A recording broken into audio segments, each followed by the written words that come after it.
President Biden's expected to address the nation this morning for the first time since Donald Trump won the race for the White House. Vice President Harris delivered her concession speech yesterday. She shared a message of hope and resilience to a crowd of supporters at Howard University in Washington. Listen. Over the 107 days of this campaign, we have been intentional about building community and building coalitions, bringing people together from every walk of life and background, united by love of country with enthusiasm and joy in our fight for America's future.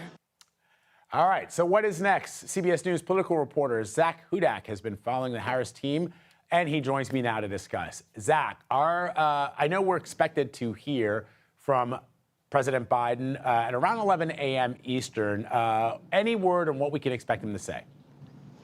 Vlad, I'm speculating, but I think that if history is any indication, I think we're going to see that President Biden wants to have a very peaceful transition. So I think he'll come out very disappointed and talking about steps Democrats are going to need to take to reflect on what went wrong and what they need to do in the future.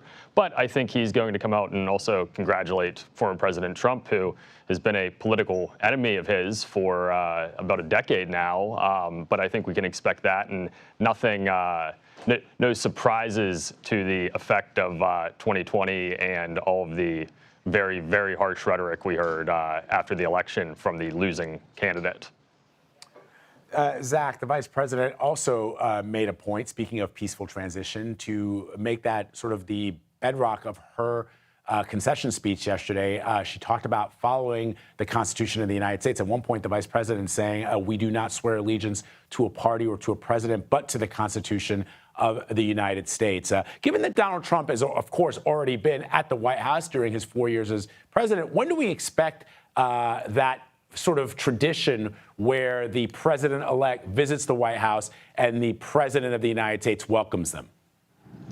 We don't know yet exactly when that will come, Vlad, but it is certainly going to be an awkward moment if it does happen. I think another interesting piece is the tradition of writing a note that you leave in the Oval Office for your successor. It is an interesting case where we have a back and forth between President Trump leaving the Oval Office to President Biden, and now President Biden leaving it to President Trump. And I think we know there is no love lost between these two guys. So it's really going to be an interesting moment, and I think you will be able to cut the tension with a knife. And let's talk about the vice president and her duties in the next couple of months. What are you hearing about that?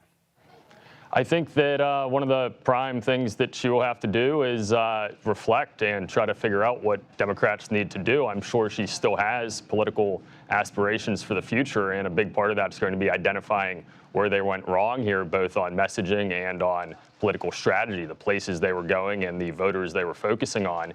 The other thing that she's going to need to do, Vlad, is to work on solidifying her legacy from her time in the Biden administration. That's something that we've seen Joe Biden working to do ever since he stepped aside. But we're at a point where some of the things she's been associated with in this administration, she was set up to be in charge of securing the border, are not things that are associated positively by Americans. So I think we'll see some cleanup and some work to really solidify a positive legacy from her role in this administration. All right, Zak Hudak for us. Thank you very much, Zak. Appreciate it.